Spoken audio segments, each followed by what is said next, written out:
always say don't have nightmares. Most people have hearts of gold. Well, Crimewatch viewers do.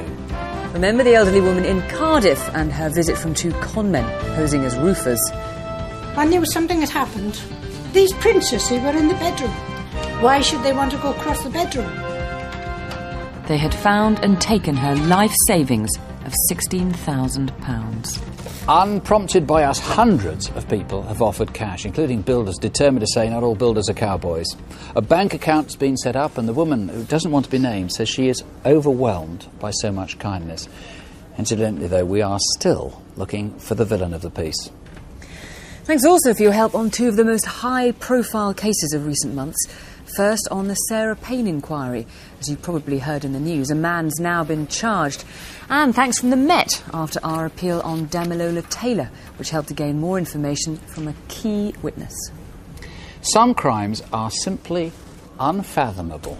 However hard you think about it, it is impossible to imagine how someone could want to be so cruel to another human being. A week ago, near the road to Queen's Park Rangers football ground in West London, a boy found what seemed to be a torch. He picked it up, he tried to turn it on, and it exploded. Stephen Menery lost his left hand, his left eye, and received terrible wounds to his chest and body. He'd already lost the sight of one eye through cancer as a baby, so now he's blind. The bomb has also seriously damaged his hearing. Now, no one can possibly have anything against Stephen. He's only 14, he's never done anyone any harm. He's in no position to talk, but his mum, who's staying at the hospital bedside with him, has made this appeal to Crimewatch. They've left my son with no sight, he's blind. They left him with no hands. It's not just the physical scars, his stomach is worse than I expected, actually. And the pain he's going through, especially through that. It's what is just everything. And you can only hear out one ear. What do you say? I mean, where do you stop? Where does it go on? Where does this nightmare stop? I don't know. He loved the TAs. He loves the cadets. He loves going to the weekends. He loves all the excitement. I think them boots should be worn out with a polish, and every polish he's tried. And he just got his 2-star, which he was very proud of. And we didn't even have time to sew it on. I'm basically, at the moment, I'm on switch off. I have to be, because if I get too much, then I'll break up, and I'm not going to do that. I'm going to be strong for him.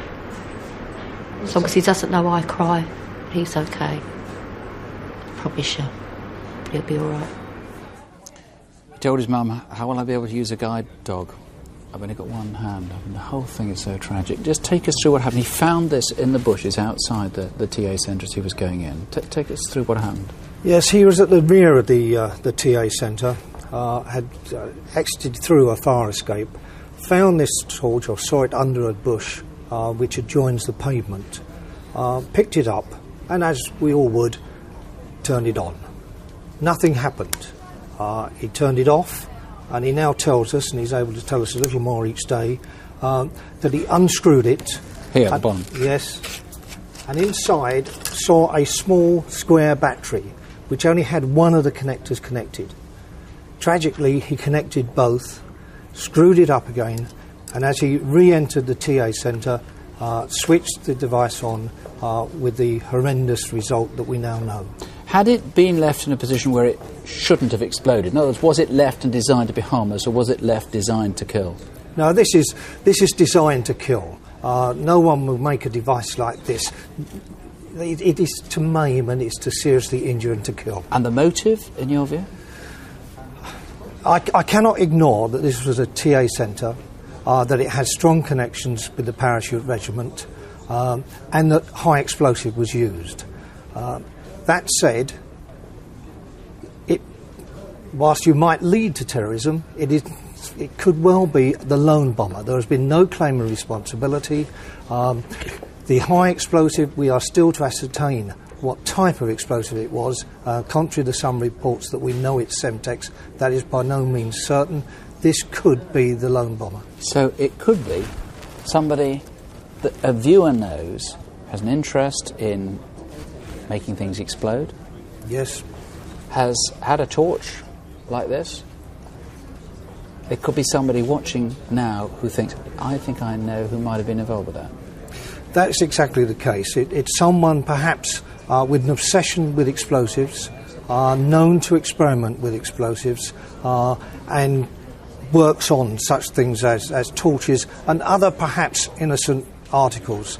And what we are determined to do is, one, prevent this happening again, and we would call for anyone to talk to us on the confidential hotline that we have regarding anyone they suspect, or indeed anyone they saw in South Africa Road this time or last Wednesday. Now that's important. There's a sort of an AstroTurf football ground opposite. A few people would have been playing on that. Anybody who was there, 7 p.m.-ish, sometime like that last Wednesday? Yes, I would put a time from about 3 o'clock in the afternoon until 6:45 in the evening. Okay. So anyone in South Africa Avenue acting suspiciously, hanging around, please come forward and tell us. OK, if there's any way that you can help, any way at all, please, just give us a call. It's a free call number here, 0500 600 600, or you can call the Instant Room itself. That's also a free phone number, 0800 789 321. Coming up in tonight's programme, 2 men leap over an off-licence counter and threaten the shop assistant. I was so scared, didn't know what they were going to do, and just let them do anything they wanted. The salesman stranded on the M62 in the most surprising car theft we have ever covered.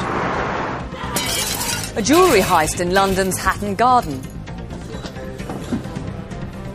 And we'll tell you why we're looking for these four. In Caversham near Reading in Berkshire, someone is living with a terrible secret. 4 years ago, Katie Salvini lived in this street with her 2 children. She takes up the story of what happened on a day out with her little girl, Emily. We visited one of these major stores and we did a girly shop. It was our first ever mother-daughter girly shop. I let her loose on all these girls' clothes. She was such a tall, slender girl, wearing these great sort of box dresses that were far too big and wide. We had a lovely time. Got back by 8. She got ready for bed and went to sleep. Went in to check on Zach. I changed his nappy and settled him down with me that night in my bed. And we both fell asleep about 12.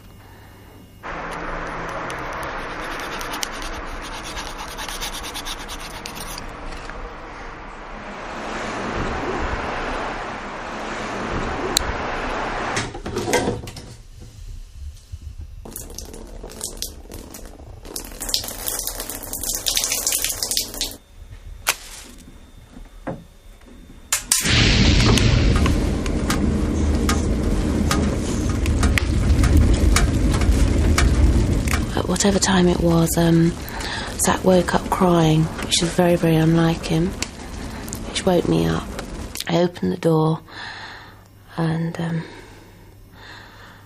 can remember a whoosh. I think my nightie went, I'm not sure. But fire, white, yellow fire, up to the ceiling. It wasn't even flames, it was like a wall. And it just whooshed into the room. Zach was screaming, he had to be got out. I opened the window and lowered him, it was quite a way actually, onto this ledge. I can remember him looking up at me in his nappy. But then, of course, my thoughts just went to him. We were asleep and my son came into our bedroom and told us there was a fire. So when I looked out, I saw a woman and a child trapped on a ledge across the street.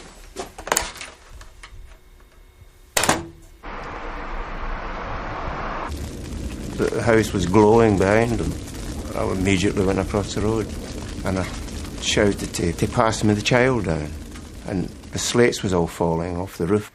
She passed the child down with his hands and I was able to hold it and catch it and just told her to climb down. All that was ever going through my head was Emily. Emily, I've got to get Emily out.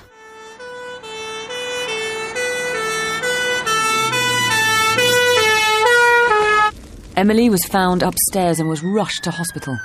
But Zach and Katie were also badly burned and followed on in a second ambulance. The only thing I can remember is asking about Emily, and the answer I always got is she's in safe hands. The children's grandfather got to the hospital soon after. I said to him, go and find Em, please. And he came back, and it's my last memory, I think, for about 4 weeks. He came here, stroking my hair, and crying. And he just said that Emily had died. I mean, the fundamental issue is that there was a little girl who got put to bed and who died there.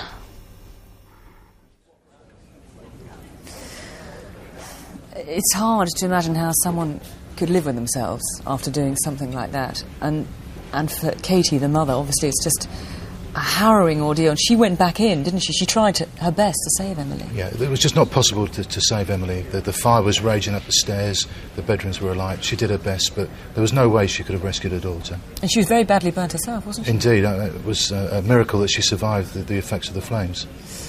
Now, it's been 4 years since this horrific crime. Why do we think people might come forward now? Relationships and their dynamics have changed in that time.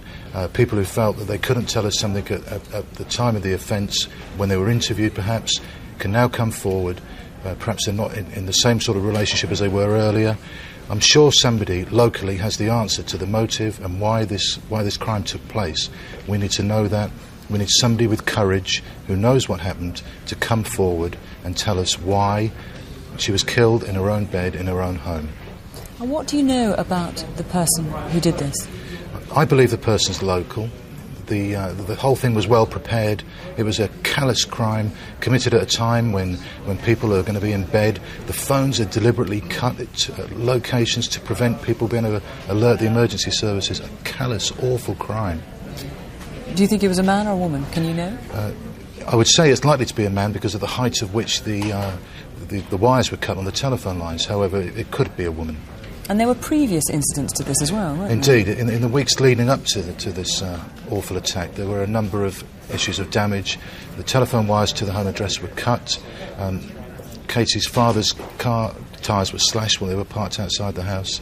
I believe the things that were very strongly connected. It was a pattern of behaviour which ended up in this appalling arson attack. Well, there's a reward on this case, a £10,000 reward. You may be perhaps an ex-girlfriend of the person who did this, didn't feel you could come forward then. You can come forward now. In all conscience, if you know anything, you must call us. Call here in the studio on 0500 600 600 or the instant room on 01189 181 752. Your calls really do help to solve crime. Back in the 1980s, Crimewatch covered several rapes and murders which seemed to be unconnected. But here at the Crimewatch studios, detectives who'd gathered for the appeals realised they were linked. 13 years ago, John Duffy was convicted of 3 murders and a string of sex offences. And on the 2nd of February, the law finally caught up with John Duffy's accomplice, David Mulcahy. He's now serving 3 life sentences. And another conviction. Peter Kroll is now serving 9 years for armed robberies after a police officer watching Crimewatch back in May called in and identified him. I don't really need to tell you much about this next crime. Just have a listen, take a look and make up your own minds. I was working on my local off licence and I was on the phone to my friend. The next thing I knew, 2 men charged into the shop. Open it, yeah. Come on. I was so scared, didn't know what they were going to do, and just let them do anything they wanted. Come on. Take it. Where's the phone card? We don't sell phone cards. What's that? Take everything, please. Where's your expensive? Up there. I was petrified, shaking, and it just felt like a dream. I didn't know what was happening. All I remember seeing was this silver gun pointed in front of my head. When they'd left, I didn't know what to do. I was panicking. I checked the phone to see if my friend was still there because I just needed someone to tell. I thought they could be outside. I didn't know where they were. She was brave enough to come and tell us her story, and now it's your turn. If you've any idea who these two are, don't let anyone else suffer like this. And who are these two who were seen in the shop before the attack? They could be vital witnesses. Ring 01784 44 6647. And all of the incident room numbers are on CFAX, page 621. There are only 34 cars like this in Britain. Steel blue, automatic 530 diesel BMWs. In fact, there may now only be 33 because one of them has gone missing. So, if you see one of these, then let the police know so that it can be checked out. Why? We'll take a look at how it was acquired. I don't know if the advert mentioned this, but the 530 diesel we have is a steel blue. I know I'm biased, but it's a really smart car. OK, as you wish, that's fine. But as I say, I've had other customers interested in the car. OK, I look forward to meeting your son-in-law tomorrow at 2:30. OK, take care.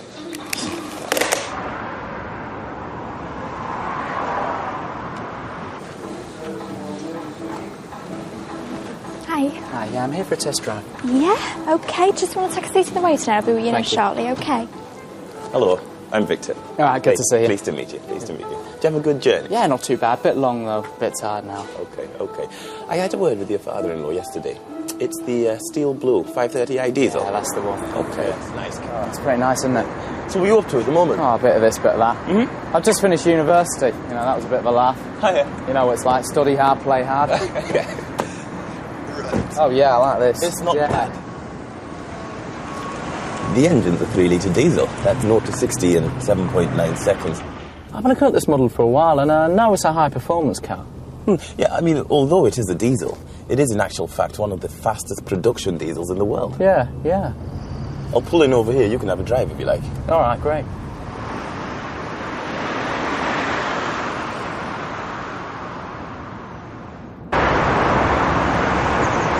Yeah, I mean, Dad bought my brother a car, but he smashed it on the motorway. It was an M3. My Dad's a bit angry with him. Sure. Well, I'm quite relieved, as you can imagine.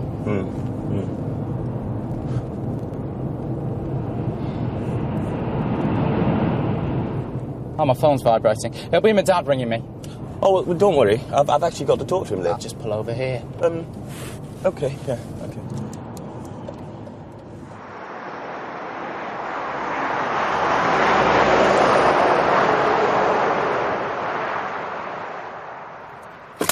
Get out of the vehicle and give me your phone! Give me your phone! At that split second, everything changed from a normal test drive into a horrendous nightmare. I couldn't believe that that was actually happening. And almost at the same time, I'm thinking I'm going to be very seriously injured.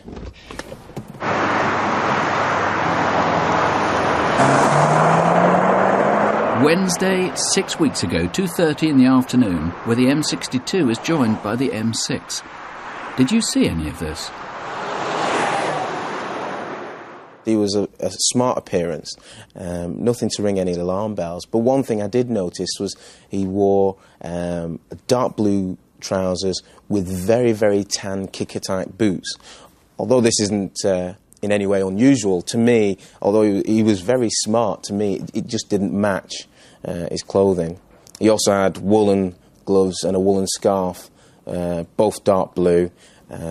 On the day it was cold anyway, but he kept those on, even in the showroom.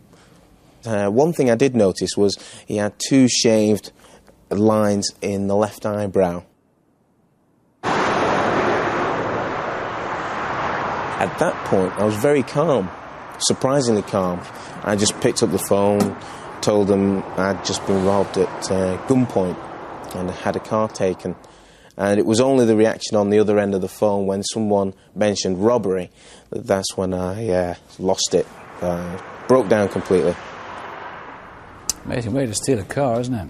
So have a good look at this missing one, or this is an identical one, the grey leather interior, the steel blue paintwork, the star spoke wheels, and when it was stolen it had that model designation 530D on the boot. It's an unusual crime, as I say. It's forced a pretty big change in security at garages. There is a substantial reward. So ring us here or call the incident room on 01244 613 834. Alsatians, Dobermans and Rottweilers are the normal type of pets you expect to see as guard dogs. Well, meet an unlikely canine hero in Godmanchester, Cambridge. A 13-year-old girl was out for a walk 3 months ago. As she was going along St Anne's Lane, a man approached her from nowhere, pushed her to one side and indecently assaulted her.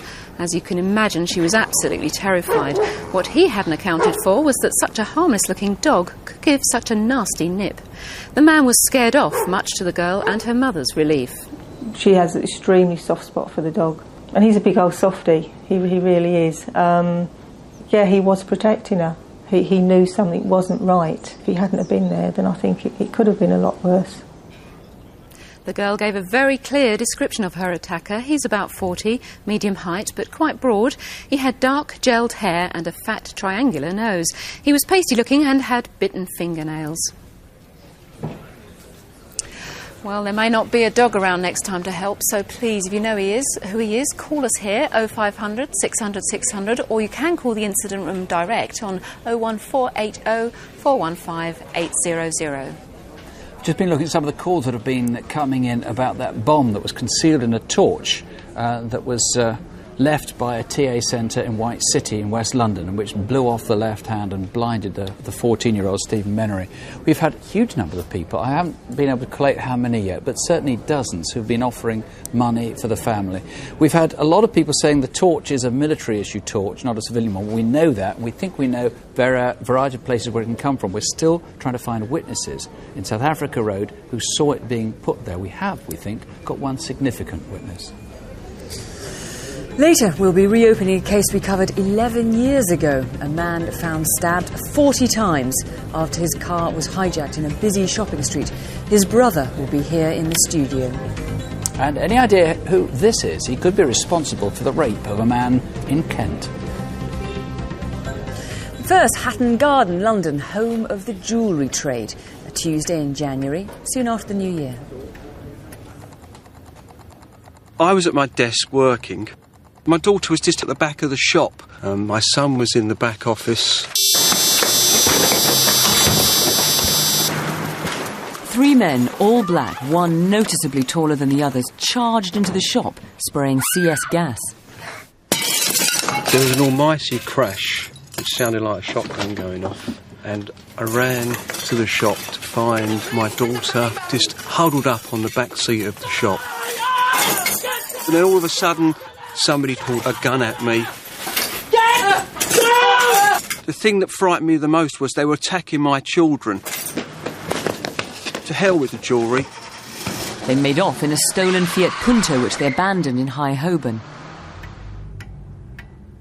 The day before the robbery, it might have been the same 3 men that showed great interest in the shop. They turned up like lunchtime asking questions about some bigger pieces in the window. Hi guys, how can I help you? They just didn't look right. The whole appearance, the way they were asking too many questions and looking around all the time as we're talking to them. And then about 2 hours later, they came back again, looking in the window, looking in the shop. The taller man seemed about 6 foot, light-skinned, thin, with close-cropped hair. The 2 shorter men turned up again at 5:15, and as a precaution the shop owner removed his most expensive gems from the display. Innocent window shoppers, or was this the gang?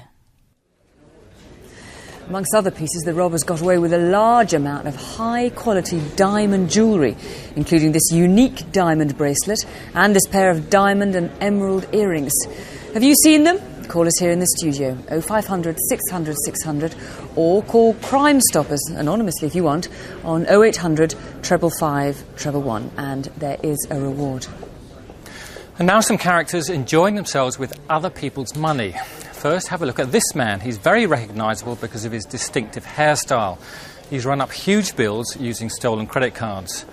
And do you recognise this couple? We'd like to talk to them about bunches of roses and a night in a Brighton hotel. Sounds romantic, but it was all paid for with a stolen credit card.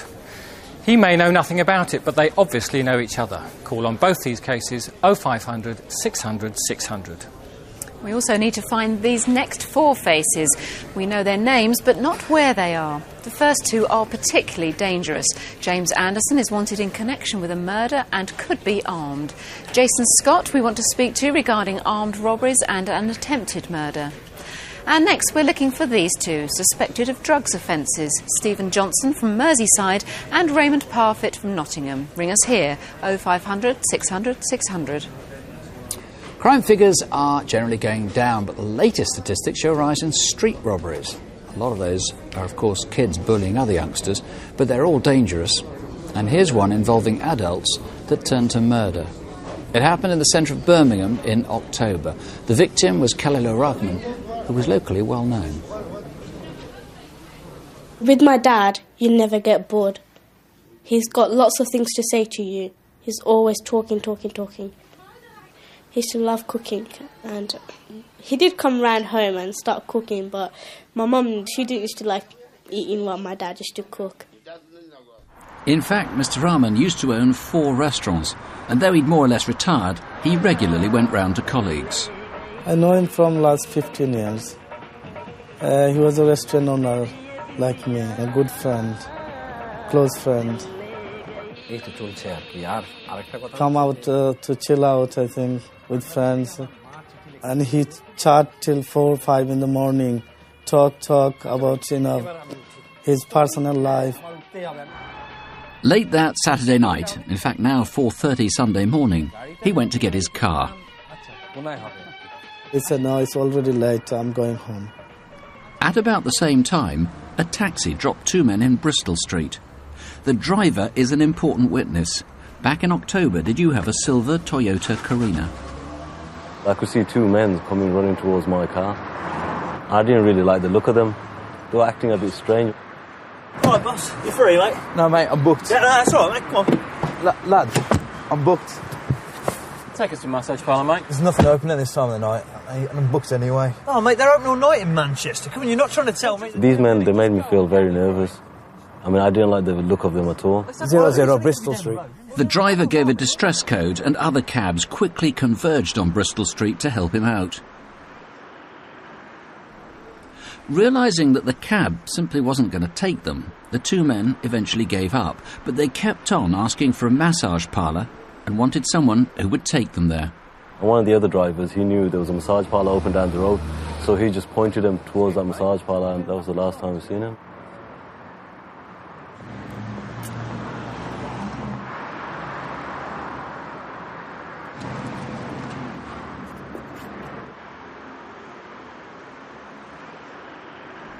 Just beyond these cameras, Mr. Rahman was kicked and punched, and his money was taken.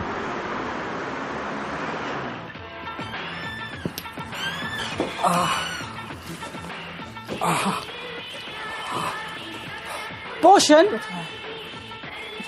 Bolan ki hoyeche? He was saying that he got a pain in his stomach, side.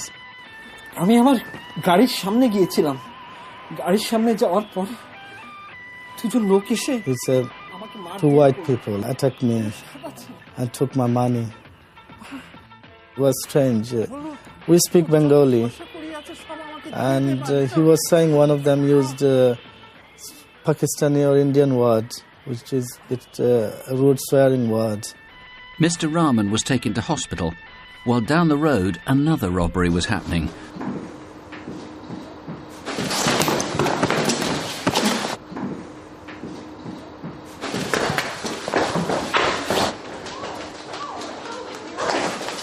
The victim had a Scottish accent.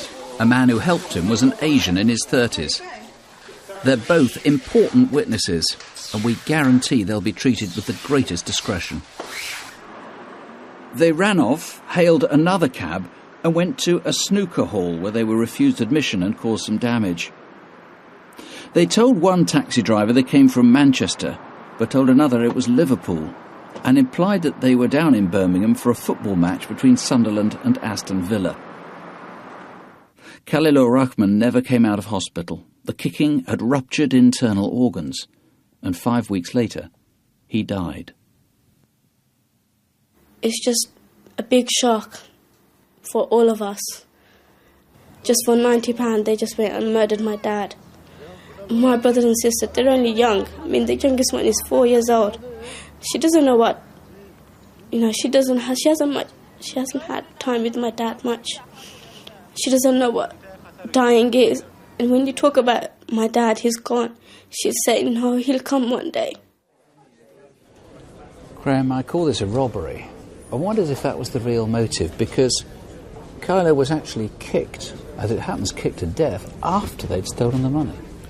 That's right, we are treating it as a racist attack because, in part of exactly what you've just said, but also because of the particularly insulting swear word that the attackers used. And in the second attack you know about, which happened, we're not sure if it happened, it started outside the massage parlour. Maybe those two guys were just chased into the massage parlour. Again, there seems to have been racial abuse in that one. That's right. We know that from a witness that we believe some sort of insult was shouted at the Asian man, accompanying the Scottish man who eventually got beaten up. Now, it's absolutely critical those two come forward. They're really important witnesses, those who were chased into the massage parlour. Absolutely. There's the chap with the Scottish accent, who actually was a white guy they caught up with, who actually got the kicking. That's right, yes. Now, it looks like these two could have been away day people, gone to Birmingham, to have a night out, massage parlour, kick a few heads in and all the rest of it. How are you going to trace them through Crimewatch? What's your best hope? Obviously, we're hoping that they've had a wild night out in Birmingham, they've gone back to wherever they originate from, and they've perhaps boasted to friends about the time that they've had, the fact that they've attacked a couple of people, visited massage parlours, and, from their perspective, had a really good night out. This is back in October, Saturday night, 21st of October. Supposing they've seen themselves in the CCTV, they know they're going to get apprehended, and they come forward and say, look, we didn't intend to kill anybody. What happens then? Well, obviously, I'm conducting a murder investigation. If they do come forward and convince me that murder wasn't what they intended, that would be borne in mind when considering appropriate charges. But obviously, the longer it takes for them to come forward, the more suspicious I become about what their intentions actually were. Well, bring us here in the studio. Free call. 0500 600 600. If it's you, if you know who it is, if you've heard anything. Or you can call the instant room that's in Birmingham, 0121 200 2552. And there's a Bengali speaker there if you're a witness to any of this. And if you want to speak confidentially on this or any other crime, you can call Victim Support Line, and the number there is 0845 30 30 900. And let me update you on that terrible case in Reading where Katie Salvini and her two small children were asleep in their beds when someone poured petrol through the letterbox and set the house alight. I opened the window and lowered him, it was quite a way actually, onto this ledge. I can remember him looking up at me in his nappy. But then, of course, my thoughts just went to him. And Emily died in that fire. Now, we haven't had as many calls as I would like, to be frank. We've had 2 names mentioned. We need much more than that. You must call in if you know anything at all, if you've heard anyone talking about that. I've got to tell you, someone has rung in calling himself a hardened criminal, and he says he's so disgusted he thinks the person responsible should hand themselves in. So there you are, even the criminal fraternity are disgusted by this. If you know anything, please call us here. Coming up, Albert Patrick, the detective brought out of retirement to solve a case that's 11 years old. Stalking is a frightening crime, and imagine being stalked for 18 years. It's a horrifying thought, and one woman has suffered just that. It started when she was a student. I've spent almost the majority of my life being hunted by this person who is completely relentless in their pursuit of me. This man has slept in my front garden and he has visited where I work as well. I have to be escorted by security. He clearly will put himself at risk of capture in order to get near to me. He's made hundreds of phone calls to places where I live and work, and he's sent me dozens and dozens of letters. It's like being haunted as well as being hunted. It feels like an invisible presence that's constantly after you. Recently things have got much, much worse, and The letters now talk about killing me. They also talk about killing members of my family. And here's some examples of these letters, and believe you me, they are dreadful. Now, I've got one here which talks about the small print on the contract to kill you. That is frightening. Now, we're confident that Ben Bono can help. He's 54, he may be sleeping rough, and he often wears a top hat. This is what he could look like clean-shaven, and we need to find him. Call the Instant Room on 020 8733 3918, or here in the studio on 0500 600 600. Well, we obviously desperately need to catch him, as we do this man. He's a flasher and regularly patrols the London Underground, exposing himself to women. He was enjoying the fact that I was so shocked. He really... I was just so shocked I looked straight down and didn't look up again. I realised that he was actually masturbating. I just couldn't believe what I was seeing. There are now 16 reported cases, but there could be many more. He doesn't care what time it is, and the offences range from midday to midnight. He travels on various different tubes, including the Metropolitan, Bakerloo, Piccadilly and District lines. It makes me very angry that he was getting the pleasure out of intimidating me, because by the time I'd reached the concourse at Waterloo, I was just livid that he had put me in that position and made me feel so helpless. And who's this man seen here on CCTV at various different stations? He does fit the description of the flasher, but he could be an innocent passerby. Let us know. One of the victims got a very clear view of his face and was able to put together this e-fit. Do you recognise him? If so, you could prevent further incidents. Please call us here in the studio on 0500 600 600, and you can of course email us here on cwuk@bbc.co.uk. Deal, a seaside town in Kent. It's a place that's popular with tourists. On a Sunday night a month ago, a local resident had gone down to the seafront.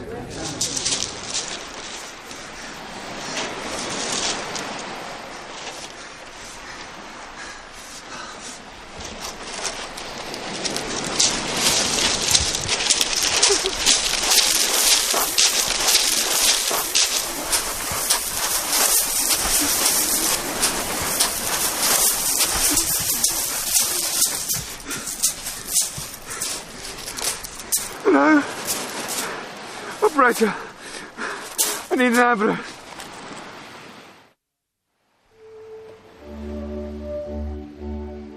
I have a very set routine. I take a couple of hours out every Sunday evening, between about 8 and 10, and listen to the radio in the car park by the seafront. On that particular Sunday, there were some cyclists, dog walkers, and people perhaps just walking from one place to another but battling against the cold. A proper winter's night. I've been going to this area now for over 2 years, and the only people who I've met there have always been pleasant and kind. Excuse me, mate. Can you help me find my dog? I've lost him in the surf. Please, mate, I'm really worried I can't find him. Please, mate.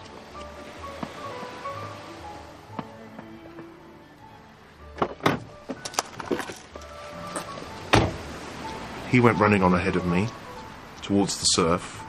It was quite low tide, so it was a long way down to the sea. I'm not the fittest person in the world, so I jogged relatively half-heartedly down towards the sea. Once I got to the water's edge, he was calling for the dog, and then turned to run towards me.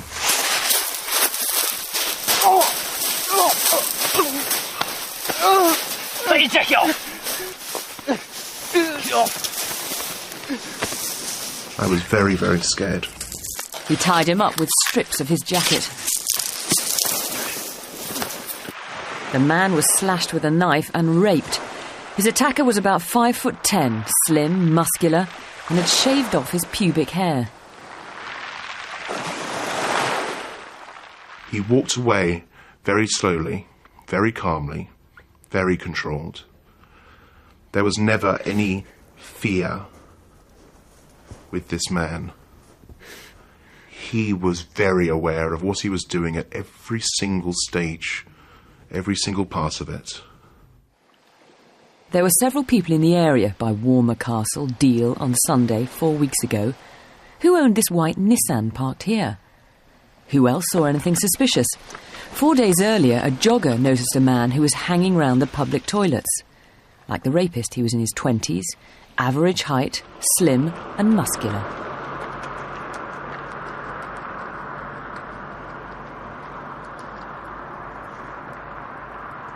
My wife has been a brick, a real rock, a wonderful support for me, however hard it must be. She is a victim in this as well. I come from a very close and loving family, and they find this very hard to contend with, that this could have happened. And it'll take a long time, yeah, it'll take a long time. That was a horrifying ordeal for that man. Let's catch the rapist before he attacks someone else. 0500 600 600 or 01303 289 141. Remember the girl attacked in Stanwell Moor? It's a phone card. Hang on, we don't sell phone cards. Take everything, please. Where's your expenses? I was really scared. I was petrified, shaking, and it just felt like a dream. I didn't know what was happening. All I remember seeing was this silver gun pointed in front of my head. I have had 2 names suggested and 1 in the area, so I'm hopeful. But this was a terrifying experience for a young student, simply doing part-time work to earn some money and then find herself confronted by 2 violent robbers. Your help in tracking them down is vital. More feedback on this case on Crimewatch Daily tomorrow at 10 a.m. Unfortunately, we've had very little calls. In fact, I don't think there's been any at all coming in on the brave dog who protected that young girl from being seriously attacked in Godmanchester.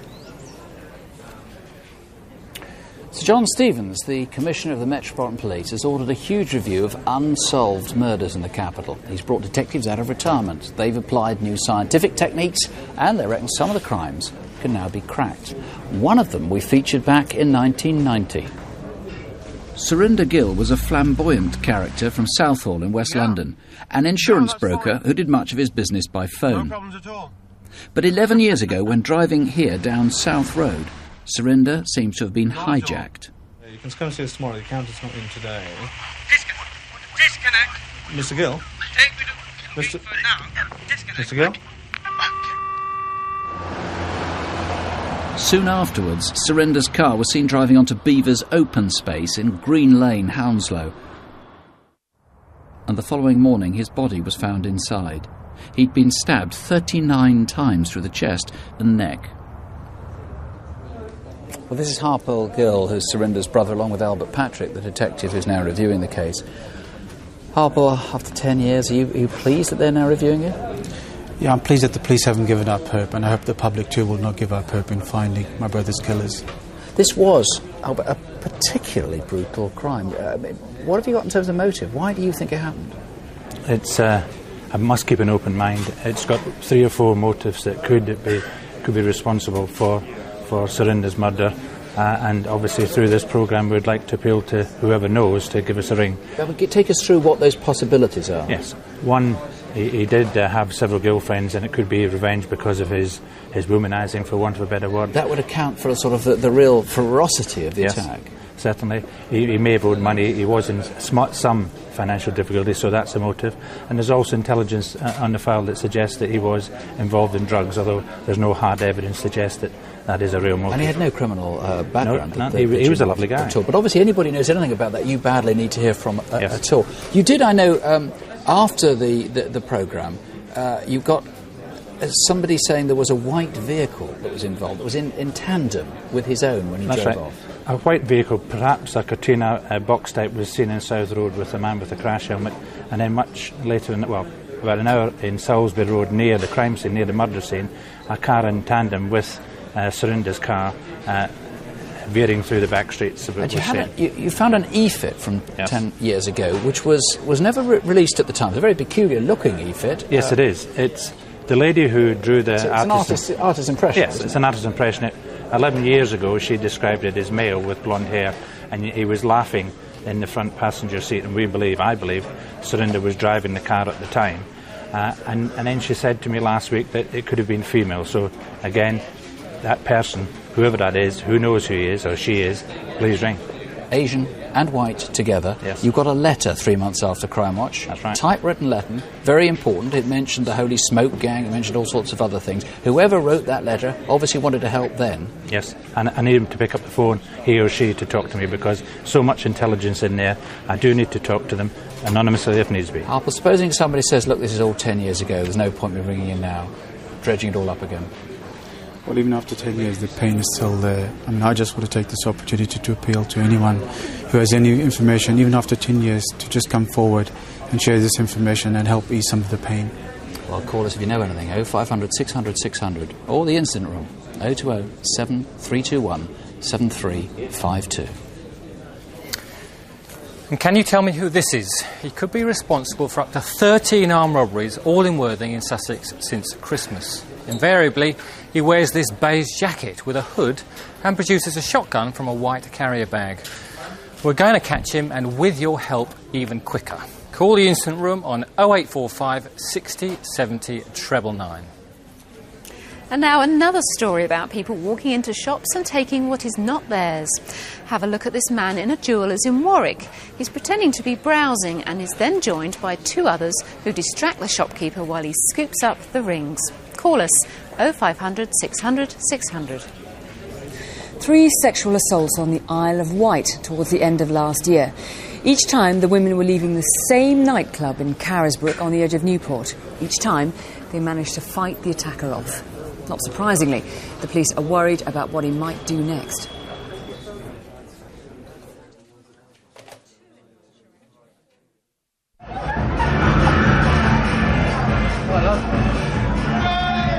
I went to Woody's nightclub, and it was just basically an average night. I went to Turquoise, and my friend got something to eat, and then I carried on walking off up the road.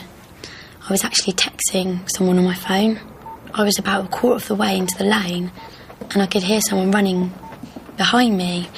So stupidly enough, I just moved to the side so they could get past me, but it was then that they grabbed me.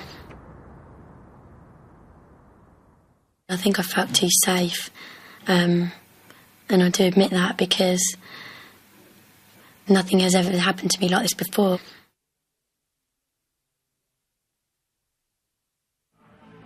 We left the nightclub. Cheers, good night, have a nice one, thanks. Cheers, thanks. And we went to the kebab house to get something to eat, and my friend actually said to me that I was stupid to walk home, and did I want him to walk me home, but I just laughed it off. It wasn't until I was about halfway home that I noticed that someone was following me. He had dark features, like dark eyebrows, dark eyes, quite a prominent square jaw, early 20s. He just caught up really fast. I could see his shadow growing next to me because the lights were behind us, and then just grabbed me from behind. Of course, all my family came over, and all my friends. So it's just one person after another having to give me hugs, and I don't know, every time somebody hugged me, it made me more upset, and I just felt like I was crying for days. I come home from work one day, and I was just watching TV. Saw on the news that it had happened again.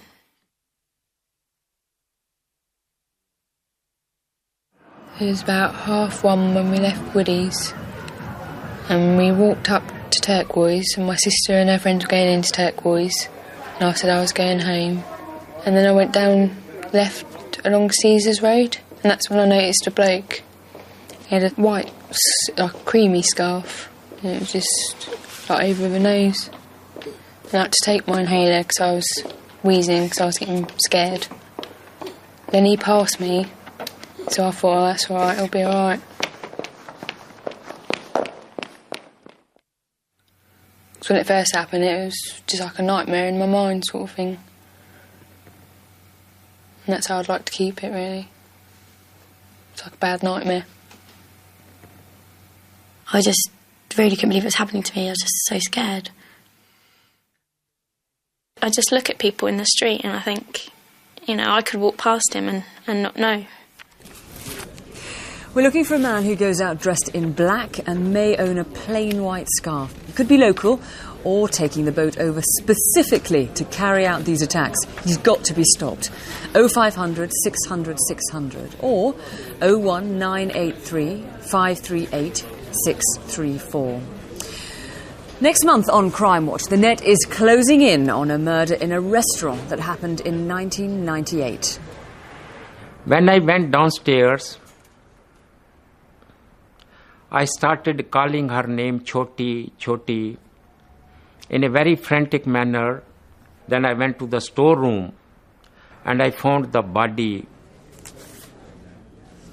Just to bring up to date with some of the calls we've had so far, still on that torch bomb in West London, we've got that one potential witness. It still hasn't been checked out, so I can't ground that and tell you just how significant it is, but certainly the investigating officer says that he thinks it could be quite important. On the arson attack in which the little girl died, still there's two names, and again, if there's anything more that we can tell you about that, we'll do so shortly in Crimewatch Update at 11:05. On the BMW, 5 names have come in for that. 5 names, and all sorts of sightings of that stolen BMW possibility, all being looked at the moment.